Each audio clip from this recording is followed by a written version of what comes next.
Bienvenidos al programa En sus palabras. Nos hemos trasladado al municipio de Ojojona, mundialmente conocido por sus artesanías. Conoceremos de la vida y obra del padre Tony Salinas. Acompáñennos.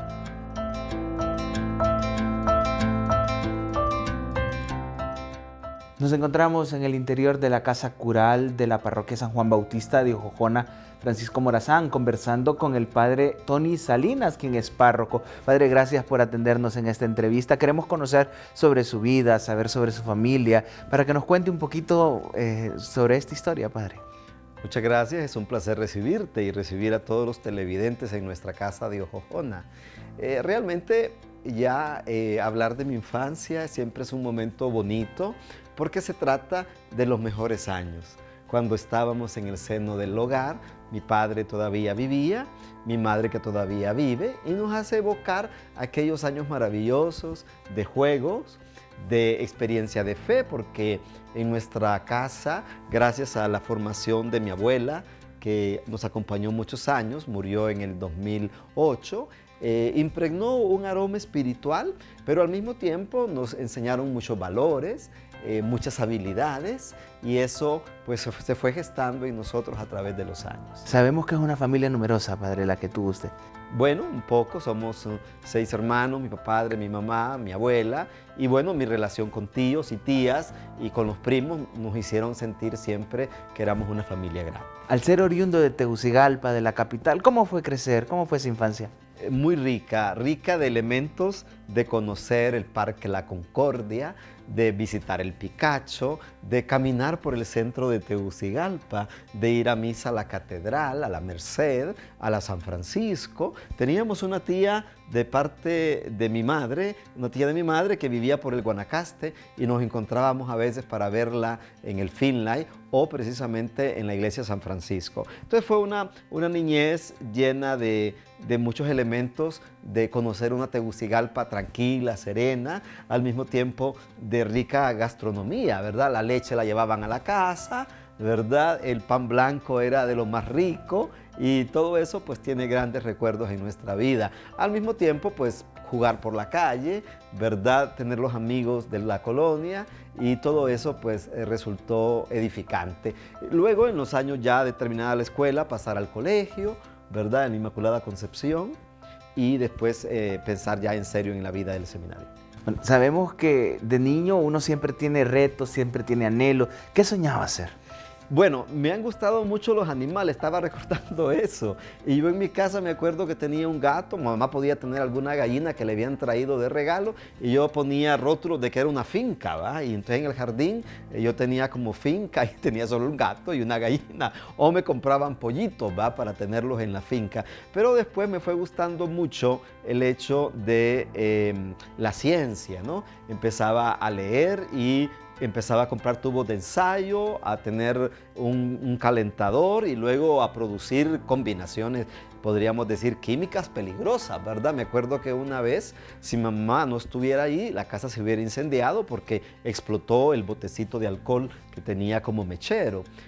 También me gustaba abrir animalitos, como un sapo, ponerlo en madera y poder ver cómo funcionaba el aparato, el cuerpo de un animal como estos. Después, pues también me gustaba lo religioso, porque de todos mis hermanos, hay que decir que yo soy el menor de todos, acompañaba mucho a la abuela, ella vivía en Talanga, pero cuando íbamos precisamente a la iglesia a las 6 de la mañana y yo siempre la acompañé. Entonces cuando regresaba a Tegus, yo quedaba impregnado de esa experiencia en Talanga religiosa que me hacía repetir lo que el padre hacía. Mi mamá cuenta que yo celebraba misa pequeño, tenía un altar y luego me acuerdo que en un cuarto de mi casa pues lo hicimos capilla precisamente para que yo pudiera estar ahí haciendo juegos de misa, ¿verdad?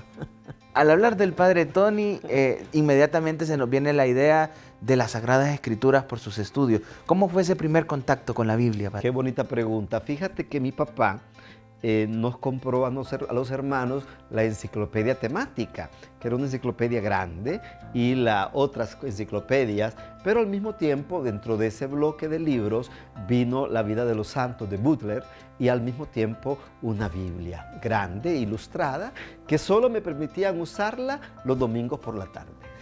Entonces los domingos por la tarde le decía, mamá, préstame la llave del armario donde están los libros, del estante, para yo poder ver la Biblia. Y entonces ahí miraba las imágenes, podía leer, pero sobre todo ver las imágenes. Entonces, sin saberlo, me fue conquistando el corazón la Biblia. Pero también en la escuela llegaban a veces panfletos de historias bíblicas, como el Sermón de la Montaña. Yo lo conocí en esos panfletos que regalaban precisamente en la escuela. ¿Esto fue motivando esa inquietud vocacional? Yo creo que sí, lógicamente, teniendo un hogar muy cristiano, católico y con una vida católica practicante, porque fuimos bautizados pequeños, la primera comunión, orábamos por la noche, era una práctica, teníamos imágenes en la casa, de vez en cuando mamá, que es devota del Señor de Esquipulas, teníamos algún rosario por el Señor de Esquipulas o el Sagrado Corazón de Jesús. Así que era un ambiente profundamente cristiano y ahí todos nosotros, los hermanos, hemos tenido una formación cristiana. Interesante. Cuando empiezan a surgir estas preguntas, hay apoyo de su familia, me imagino.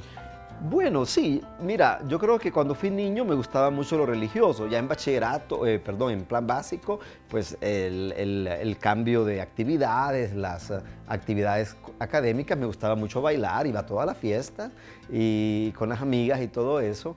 Y por otro lado, pues pensaron tal vez que ya se me había olvidado la idea.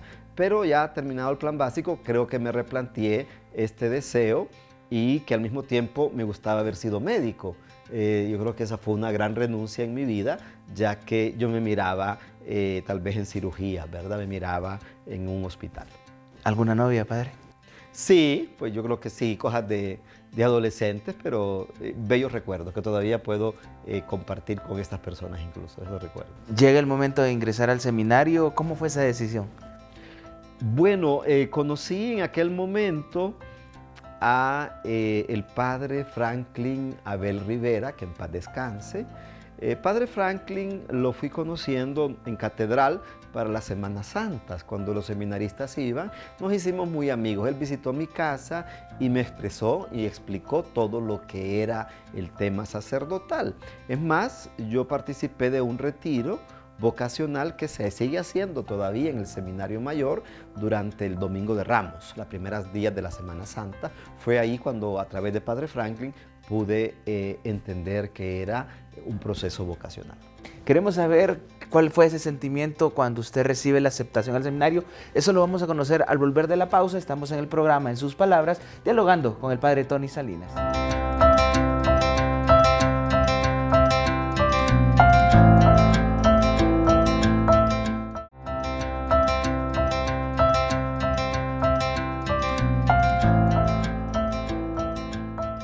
Gracias por continuar en el programa En Sus Palabras. Hoy estamos dialogando con el padre Tony Salinas. Ahora nos hemos trasladado a otro lugar de Jojona, la Plaza Central San Juan. Padre, un lugar muy tranquilo de esta comunidad. Así es, en Jojona se puede respirar un aire profundo de tranquilidad y de sana convivencia. Estábamos dialogando, padre, sobre su etapa de seminario. Sabemos que primero ingresó al seminario menor y luego al mayor. Así es, yo después de concluido el plan básico quería ser profesor también, pero después tuve la oportunidad de hacer una experiencia de retiro y lógicamente de participar en los procesos vocacionales donde el Seminario Menor San José ofrecía en Casamata. Ahí tuve la oportunidad primero de tratar a Monseñor Héctor Enrique y después al Cardenal Oscar Rodríguez. De ahí entonces pude pasar a los 17 años al Seminario Mayor Nuestra Señora de Suyap. En aquel entonces solo eran 6 años. En aquel entonces eran solo 6 años de estudios. ¿Cómo fue esta etapa, padre, en su vida? Pues fue muy interesante. Yo me fui de casa diciendo a papá y a mamá que si no me gustaba, pues regresaba. Pero realmente los años fueron maravillosos, de una formación sólida, de una experiencia con los formadores canadienses que marcaron algunos ítems de nuestra vida sacerdotal en el presente. ¿El acercamiento a la palabra de Dios se fue acrecentando? Sí, lógicamente tuvimos excelentes profesores de Biblia, Marcelo, el Monseñor Guido Charbonneau, fueron realmente los que marcaron nuestra formación bíblica en el seminario. Padre, llega el momento de su ordenación diaconal. Sabemos que en aquel entonces el departamento del Paraíso pertenecía a la arquidiócesis. Fue cuéntenos, ¿cómo fue esto? Terminado el seminario, nos piden al padre Rafael Alvarado y a su servidor destinarnos como primera misión la ciudad de Danlí.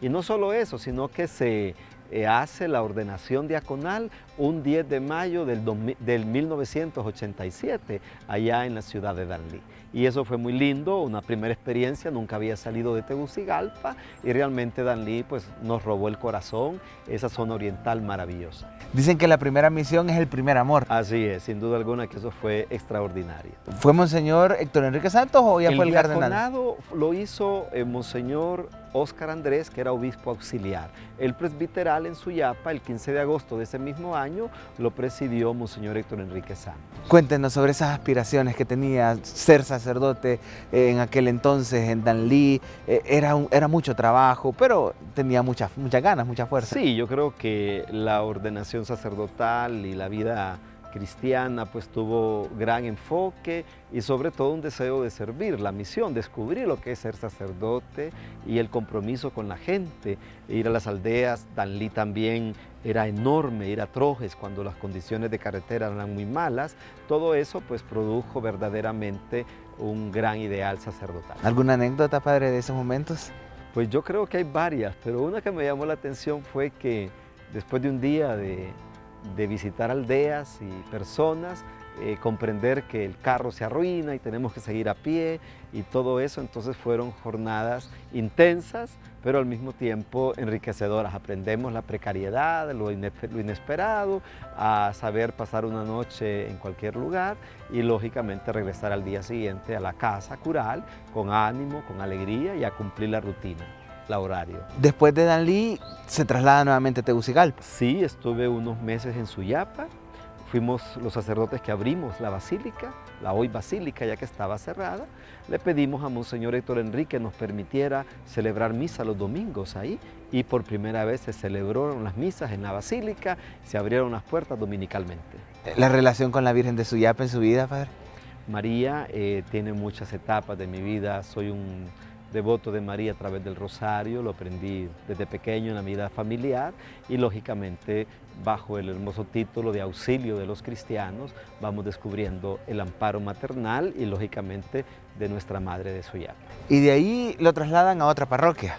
Después me fui a estudiar la licencia en Teología Bíblica en Roma, regresé al seminario por 5 años, fui formador en el Seminario Mayor, desde donde siempre he sido maestro hasta la fecha. Y después del seminario atendí a la iglesia de la Satélite, que era una cuasi parroquia de la parroquia Cristo Resucitado. Después me nombró párroco en San José Obrero, viajé a Roma para sacar un doctorado en teología bíblica y después Santa Lucía y ahora actualmente aquí en San Juan de Jojona. Queremos conocer esa experiencia de formación porque le tocó la oportunidad de ir 2 veces fuera del país a estudiar. Padre, usted es un apasionado por el estudio. Sí, yo creo que la teología mantiene y sostiene el itinerario vocacional en nuestra vida, el ministerio, y por lo tanto la Biblia requiere siempre actualización, como la propia teología. Entonces sí me gusta mucho el contacto con la ciencia, los libros, etc. ¿Qué pasaje de la Escritura es su preferido, padre? Pues tengo varios, pero sin duda alguna uno que siempre me ha gustado en los evangelios es todo lo puedo en Cristo que me fortalece, en la carta de San Pablo sobre todo, en esa visión de un Cristo, ¿quién podrá separarnos del amor de Dios? Nos contaba que fue formador en el Seminario Mayor, Sí. bueno, y continúa haciéndolo de manera externa. Esta experiencia de conocer la vocación de otras personas, de ir acompañándola también significó algo muy importante en su vida. Claro, estaba también recién graduado en la licenciatura, volver al seminario, ser maestro y sobre todo formador. Es una etapa importante porque es acompañar el futuro de la iglesia, acompañar a los que van a dar la vida por la Iglesia Diocesana, al mismo tiempo que era promotor vocacional, ¿verdad?, en la arquidiócesis y por muchos años responsable de la pastoral juvenil arquidiocesana. Ya hablaremos de estas facetas de su vida, padre, porque son varias que usted tiene. Un gran reto fue la parroquia San José Obrero por su tamaño. Sí, es cierto. En el periodo que fui párroco en San José Obrero teníamos 16 comunidades, una parroquia muy grande. Teníamos el fin de semana 17 Eucaristías entre el sábado y el domingo y lógicamente con problemáticas de pobreza, de violencia y de otros factores que indudablemente hacían de la parroquia un desafío, pero al mismo tiempo una hermosa experiencia, sobre todo cuando tuvimos que vivir el huracán Mitch, que la zona de la parroquia fue afectada en muchísimas partes. Seguiremos conociendo sobre la vida del padre Tony Salinas, ahora está aquí en Jojona, estuvo en Santa Lucía. Padre, seguiremos esto al volver de la pausa en el programa En sus palabras.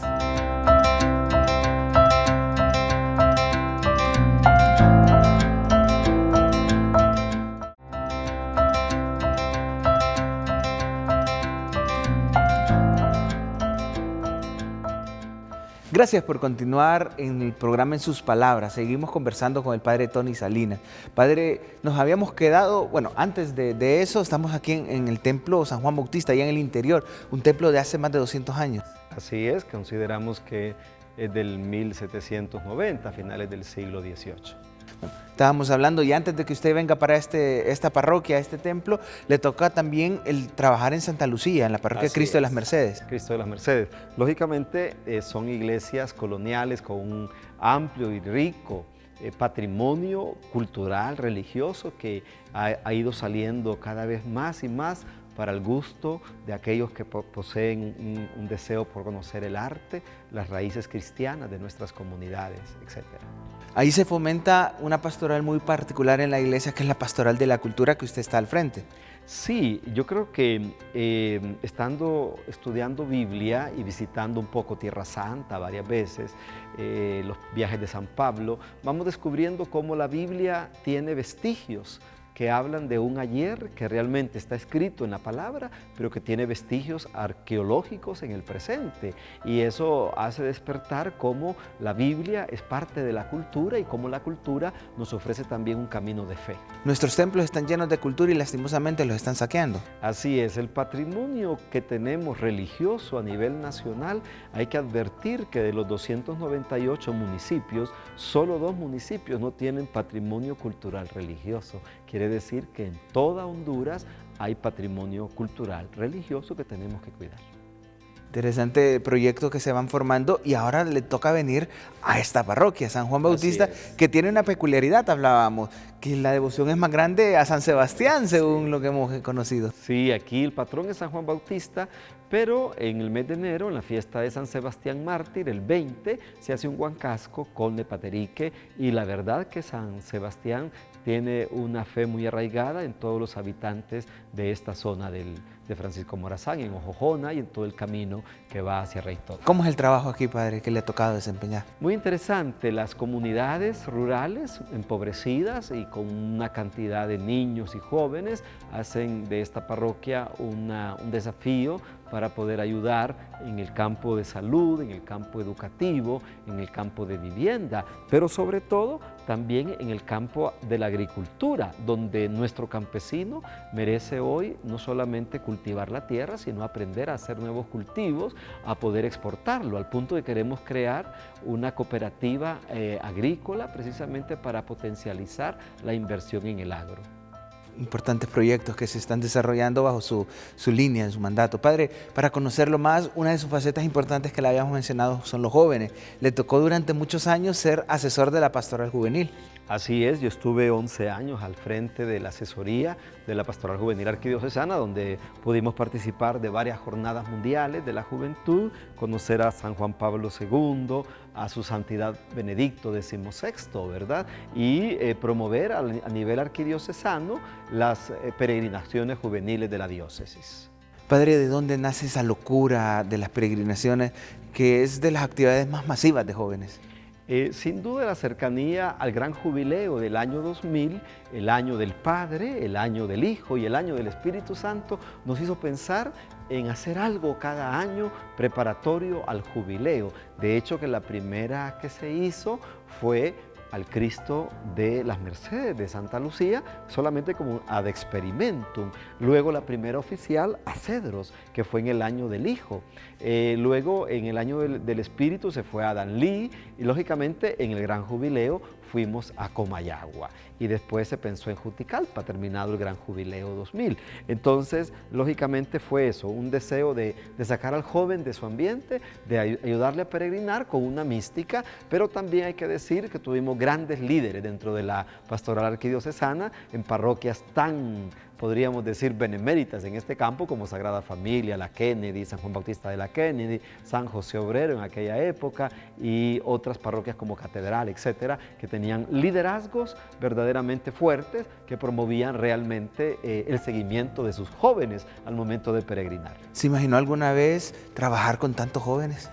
Bueno, la primera peregrinación fue desafiante, la comida, el hospedaje, la respuesta de la juventud. Y no, yo creo que la pastoral juvenil tiene momentos de vida como la hacía el Señor, de pequeños discípulos, pero también momentos donde el gran grupo, la masa, la multitud, debe de también recibir el mensaje de Jesús. Importante. Padre, queremos conocerlo un poquito más, por eso queríamos preguntarle cuáles son esos hobbies, esos gustos que usted tiene para vivir su diario vivir. Sí, me gusta mucho caminar, subir montaña, ir al aire puro, me gusta caminar a la orilla del mar, por ejemplo, cuando se puede, al mismo tiempo jugar básquetbol cuando también tengo un poco de tiempo, conversar, compartir temas de libros, hacer conversatorio, algún buen programa de televisión. Los musicals, por ejemplo, me encantan cuando puedo ver en la televisión un musical de Los Miserables o no sé qué otro, Mamma Mía, todo eso resulta bastante relajante para mí. Y sobre todo, pues, a veces también ver buenas películas, ahora con la internet, unos videos que puedan transportarme a alguna biblioteca, a la Tierra Santa, a las excavaciones que se hacen.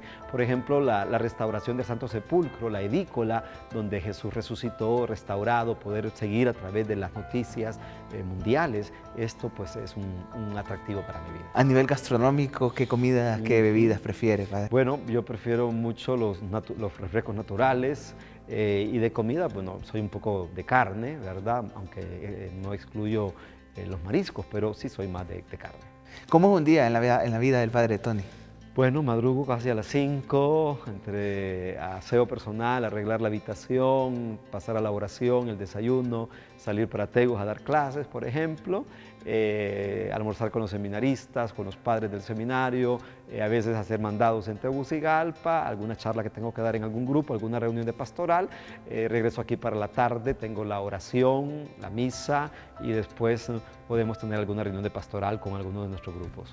Y cuando eso es un día de trabajo en el seminario, pero la universidad, pero después cuando estamos aquí, la visita a las comunidades, la revisión de los templos, actividades litúrgicas, en una parroquia de 42 templos. Han pasado ya más de 32 años de su vocación sacerdotal. ¿Hacia dónde aspira todo esto? Bueno, yo creo que es el momento como para producir algunas cosas que me gustarían, algunos libros que están en camino, algunos temas de desarrollo y sobre todo pues me gustaría seguir pensando en proyectos humanitarios, por ejemplo una caja de ahorro y crédito para las comunidades, una escuela agrícola para la formación del campesinado, una casa de la juventud aquí en la parroquia. Creo que son desafíos para seguir adelante. Usted ha tenido la experiencia de estar en parroquias urbanas y parroquias rurales. ¿Cuál es la diferencia y los beneficios de una y otra? Bueno, ambas parroquias tienen el potencial humano que hace sentir que el trabajo tiene frutos en la santidad de los fieles, en la búsqueda de Dios, de la población que se sirve. Al mismo tiempo, las diferencias son la precariedad a veces con que nos tocamos en las zonas rurales, que en la ciudad pues se hace menor. Pero sin duda alguna, ambas experiencias enriquecen el camino ministerial. Padre, lastimosamente el tiempo se nos ha terminado, pero no podemos concluir este programa sin que usted nos regale su bendición. Bueno, que Dios que nos ha puesto en el camino hoy a través de Suyapa Medios, les conceda y a través de este programa, agradeciéndote, Eddie, tu compañía, la bendición a todos ustedes que nos han sintonizado. En el nombre del Padre, del Hijo y del Espíritu Santo. Amén.